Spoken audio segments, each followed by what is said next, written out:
to another webinar in the series From Mindshift to Modeshift by movmi, where we explore the subject of mobility behavior change. I'm Natalia Le Gal. I'm a behavioral scientist at movmi, and I will be your guide for this episode. Today, I have with me Lior Steinberg, an urban planner with a lot of experience in creating human-friendly and green mobility-friendly spaces that change behaviors, I guess. Lior, can you please introduce yourself? Yeah, my name is Lior Steinberg. I'm an urban planner. I'm based here in Rotterdam, the Netherlands, and that's where I also co-founded with a partner, Joran Vermenove. We co-founded an office called Humankind, and we call ourselves Agency for Urban Change. Thank you. So, thanks for being here. And this question we ask at every episode: is it Mindshift or Modeshift that comes first, in your opinion? I believe since I'm an urban planner, I truly believe that it's the mode shift that changes the minds, but it's the minds of decision makers that needs to be changed first. So we need to work on both, but in different levels. I guess that kind of so we need to work on the decision makers, but should we work on them when they're big already, or should we work on them when they are kind of small before they even become decision makers? And I ask you this question because you're quite invested in the question of changing kids' minds. You wrote a book, The Car That Wanted to Be a Bike. Are kids actually our missing link? I believe that we just like, I like to compare it to smoking. Smoking is unhealthy. We don't allow children to smoke until they are very much late in their teen years, and more countries trying to raise the smoking age. So we know that the children cannot make all decisions themselves, and also their bodies are very vulnerable, and their health is very important. And I think that it's a little bit the same with mobility. We need to, we know that they are vulnerable. They are vulnerable to smoke, just like smoking, also smoke from cars. We know that if they're hit by a car, they suffer much more. And we also know that their behavior is very, very much in the future and in the rest of their life is very much shaped through how they grow up. So a child that is walking to school every day is much more likely to also walk to work later on or cycle to work. And a child that is sitting in the car every day will see it as a normal thing. So I wouldn't say it's the missing link per se, but it's definitely a group age that if we will look through the city, through the eyes of a child and through the needs of a child, we will be able to solve a lot of the issues we have today. Also, it feels like it's an issue that can connect everyone. I mean, Yeah. everyone cares about kids, whereas maybe not everyone cares about environment. I mean, climate change, whatever, right? I'm joking. You mentioned creating kind of a space that where kids can thrive. So is that the core of the issue? Changing the city fabric? How can we do that, and how will that impact mobility? So there is really nice thing about great cities is that the truly great cities are great in so many aspects that it doesn't really matter where you start, you will very often reach the same solution. So say you are very enthusiastic about children and about children in cities, then you will create places where cars don't drive very fast, where children or their caregiver, their parents, their siblings can go anywhere and walk anywhere and cycle or have great public transportation. It will be a place where a lot of services, shops will be around the house, and probably also working places, employment opportunities will be around because the parents and caregivers need to stay around and not drive for 1.5 hours because they need to come back quite early. It will be a city that is clean and that doesn't have a lot of pollution. And if you will design a city like that, it probably means a city with less cars, with more active mobility, more sustainable mobility. And if you're enthusiastic about the latter, so sustainable mobility, you will very quickly realize that you also need to create this mixed-use city that I talked about before, the place where people can walk everywhere, that a lot of things are around the house. So it doesn't matter from which angle you look at it, the solution tends to be very, very much the same. And in a way, it's two sides of the same coin. You create a city where that is mixed use, that people where distances are not far, hence children and caregivers can mostly walk and cycle, which creates a sustainable mobility city where shared mobility and green mobility can really thrive, because green mobility cannot thrive in a place that separates urban functions. It's almost like you're saying we should look at how people live their lives rather than how people move around. And that's where we can get to change the way they move. Yeah, and very often it's okay to look at how people live their life, but very often they are already stuck in a pattern that they cannot change. So we like to think that we are making a lot of decisions ourselves, and that's true. We are, I'm sure many of the people listening to this podcast or the webinar living in a sort of a democracy where they can make a lot of decisions. And it is true that if you live in Europe, you can always choose if you can walk, cycle, or drive, but it's not always. A lot of decisions were made already before. For instance, is the city dense enough and are distances short enough for cycling or walking to make sense? So we can take cities that are built very bad and look at how people live there. And that's normally what planners do. They look how people live. They see that the mode of driving, the share of driving is rising and rising. And a lot of planners and politicians would say, let's provide more driving because that's what people do. But then you are missing the source of the problem. And so the question should not be how people live right now, but how they would have liked to live if we could change the city, and if they were not stuck in the pattern they're stuck today. Yeah, there's a certain lock-in that comes, and that restricts our choice space, and our choice, and also our wishes, right? Our the things we want, that is, we ask for, the what we vote for, etc. Yes, I guess there's a lot of resistance whenever we come with a change proposal, and I think it's something that you faced in your work life quite a lot. How can we overcome this resistance? I will actually give, so I do face it as a planner, but I can give an example as a citizen. I do join often citizen participation meetings when proposals around my house in my neighborhood are happening. And what I notice often is that many of the people that actually care to come to those meetings are the people who are very much angry about the change. So very often the municipality will offer something that I would consider as a positive change, greening up the city, maybe removing some space that is now given to cars, maybe removing some parking spaces, reducing the driving speed, etc. And what you would see is that the people that actually come to the meetings, many of them are the people that are angry about the change, that are resisting the change.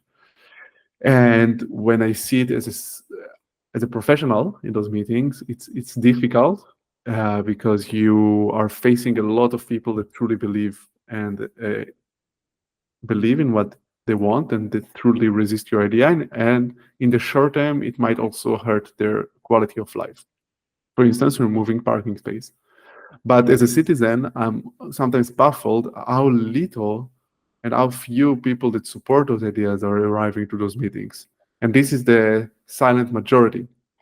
So as activists, citizens, urbanists, we need to show up more to those meetings. And as professionals, we need to make much more effort to attract those people, to invite them. Because at the end of the day, democracy is not only once in 4 years, once in 5 years when you vote people to office. It's also those daily decisions that are being made. And believe me, it's so difficult to face those quote unquote angry neighbors. It's so difficult, and sometimes you just give in, right? So a lot of decisions are being made that way. And we can change it if we'll just invite more positive change people, I would say. It's true. I mean, in psychology, we call it reactance. It's when it's a human kind. It's almost in our nature. When we feel our freedoms are threatened, then we just get really angry and start fighting for these freedoms. So those that feel their freedoms are threatened, they will come and protest. Whereas those that feel, that should be okay, they won't fight for it because they think, this is either way is fine. But I guess there's something you said about we as professionals, we need to create these right conditions, and there's different industries even in the mobility sector, and we don't necessarily work together, right? You're an urbanist, you're a space architect. movmi is a shared mobility architect. These two worlds, they don't necessarily always work together, and how should we do that so that we can face together this resistance, or rather than facing it, we can respond in a more kind of welcoming and collaborative way to overcome the resistance? Yeah, I think that there are in a way 3 big groups that just don't work together. So you have the government, then you have the citizens and the civil society, the NGOs side. And so that's the second part. And then you have the companies, right? Industry. And first of all, each one of those 3 in this triangle also has a lot of actors within it that don't work together. So even within the government, maybe the landscape department is not working together with the mobility department. So that's the first thing. We need to start within those organizations to start to work together. The same goes for industry. You see a lot of competitions. Many times, if we talk about shared mobility, companies that try to act in the winner takes all mentality, so they don't work together but against each other in order to just win the entire mobility pie, let's say. And of course, in the civil society, you see that not everybody agrees. Of course, there are different opinions, as we mentioned already, but also NGOs that fight for different reasons, and many times even NGOs that have kind of the same shared vision, but from different angles, right? So one is really focusing about sustainability and another one about cycling, and many times they don't work together. So within those groups, there should be better working, and that's such a big challenge already. But then truly the big shift would be when those 3 parts of society will start working truly together. So if you look at government and industry, when it comes to mobility, it cannot stay the way it is. The famous example is scooters on the street. It just cannot work that companies will show up in a city and throw scooters and just see what happens. I mean, our cities are public spaces. They are owned by all of us. And in order for it to be done well, there's need to be an agreement with the government.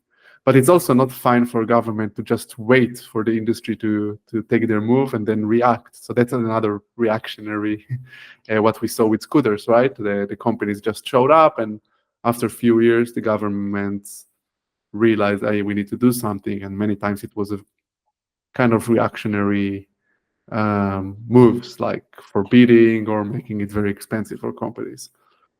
The best way is, of course, to think about those challenges and those initiatives together. And this really requires and ongoing open relationships between the two sides, and not just to show up when the scooters are coming, but to actually talk. You see it getting better, I believe. There are new networks that try to connect cities, municipalities, and companies, think together about challenges. You start seeing all those more open source or open standard kind of agreements between companies. So it stops being such a big competition, but more of collaboration or completing services. So I mean, it's going to the right direction, I believe, but we need to be much smarter about it. We have more than 100 years of collaborative effort by the automotive industry, to transform our cities to overcome. This is a tough task, I guess. It is a tough task, but in a way, it's quite easy, because at least here in Europe and in many of the actually around the world, not only in Europe, at the end of the day, the governments have power.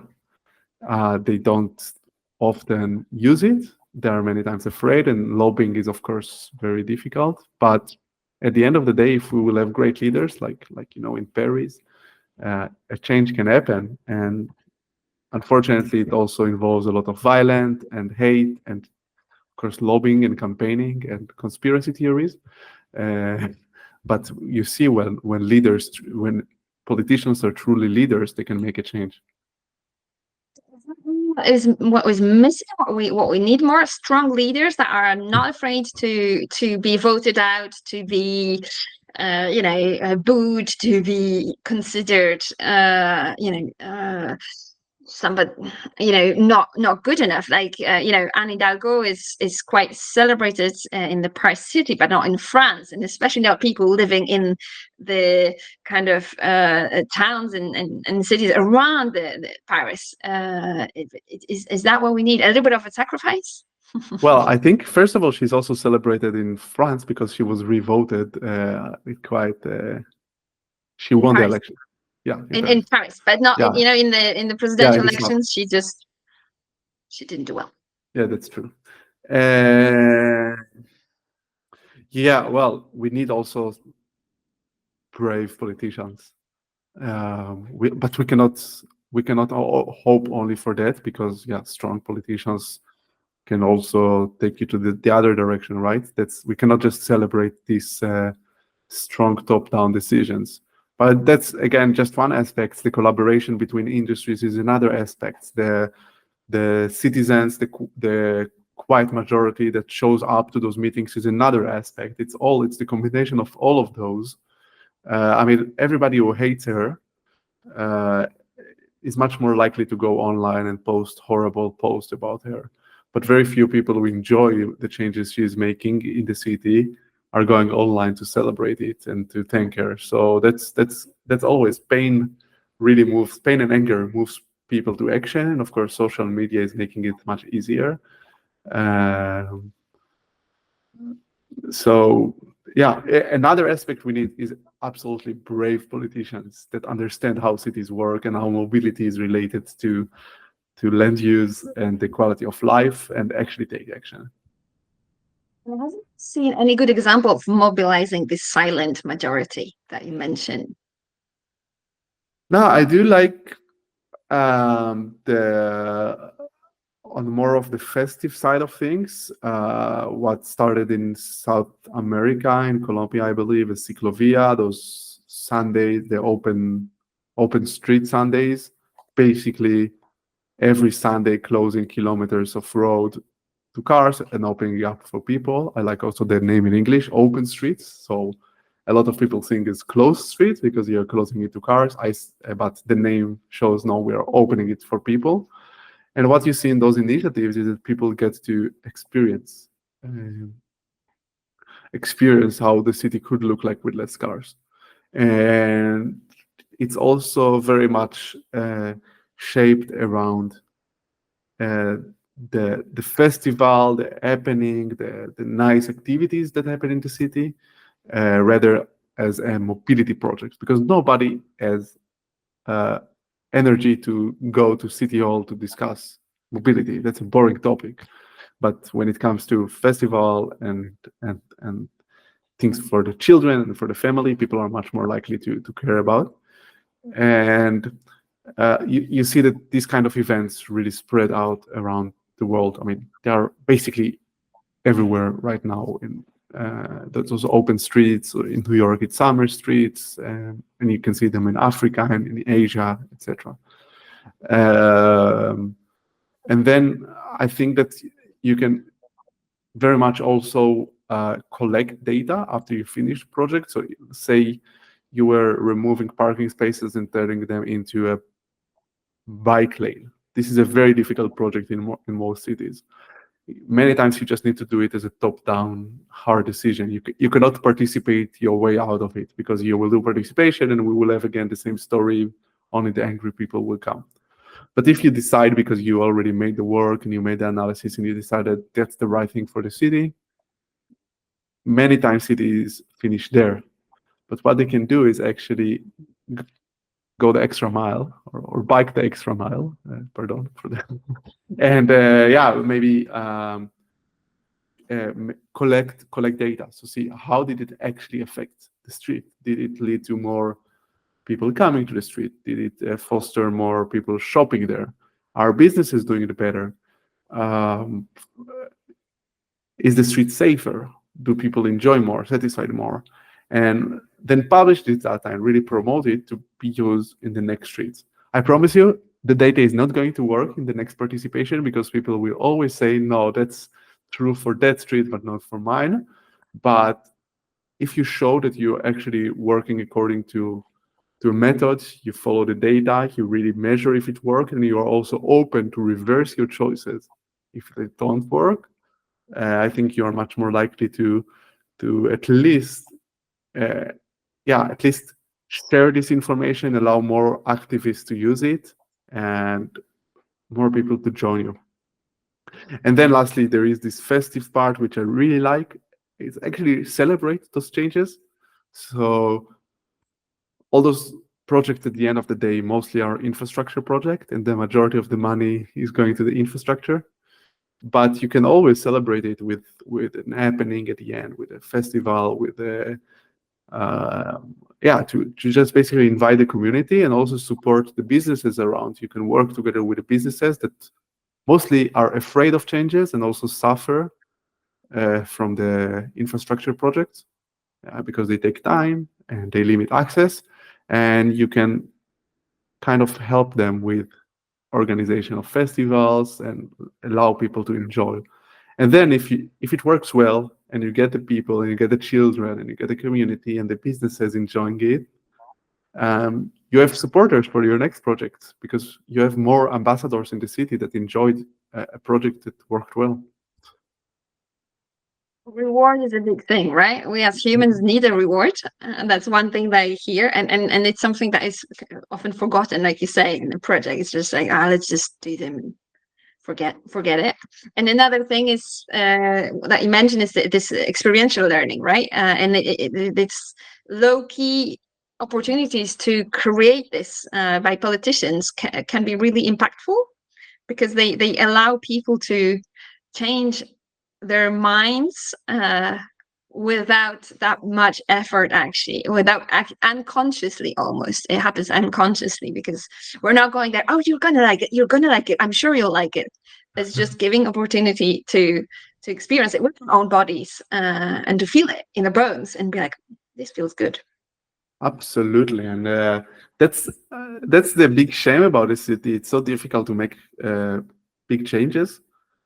And we know that people are just used to what they have, and they are risk averse, right? They are afraid of change, and it's so difficult to allow them to experience something else. And you see, when they go to another city, they will always take their hotel in those walkable, great places, right? When people go to Paris, but actually to every city, they always will go to those places where they don't really need a car, where they can walk and cycle and enjoy the parks. But then when they go back to the cities, they will very often resist to have the very same things in theirs, and they will say, yeah, it will never work here. But if they just get the opportunity to maybe experience it not in another city, but in their city, maybe there is a chance that they will maybe change their opinion. It also creates opportunities for people to talk, and there's this, and be like, oh, this is really nice. Oh, yes. And this is how we actually just seen an article on LinkedIn. We are, as a species, we are collective decision makers. We need the collective, and just talking, creating these opportunities to spread new ideas, spread new social norms, spread our opinion, that social approval is something that is worth the encouraging, I guess. Absolutely. Thank you very much for this discussion. I would like to ask you at the end for kind of one phrase summary of what we talked about. If you could share what's the most important Mindshift, Modeshift. I really like the quote by Gil Penalosa, which is, if you plan a city for, so he has an organization called the 880 City, right? And he says, if you plan a city for children who are 8 and for people who are 80, then it will work for everybody. And I really like it now. This idea of like taking the edges, really think about those people where it's much more difficult for, and not just works for you as a young, able person. And I think that if we will, we can do all those nice projects and festivals and convincing people, but if people will also just think about others when making decisions and not only about themselves, and mostly the people that are having it a bit worse.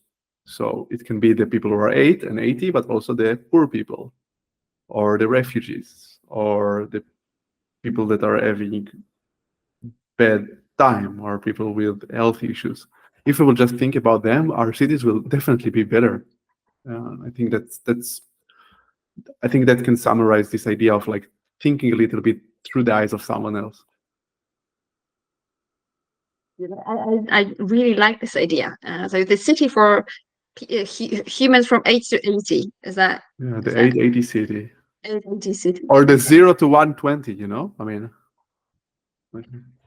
Actually, the proms and the pushchair thing is a thing, right? So it does start at 0. You can judge a city by the quality of its pavements when you're pushing a prom. So okay, thank you very much for your time, and I'm sure our listeners really enjoyed the conversation. And thank you very much. Bye. Bye.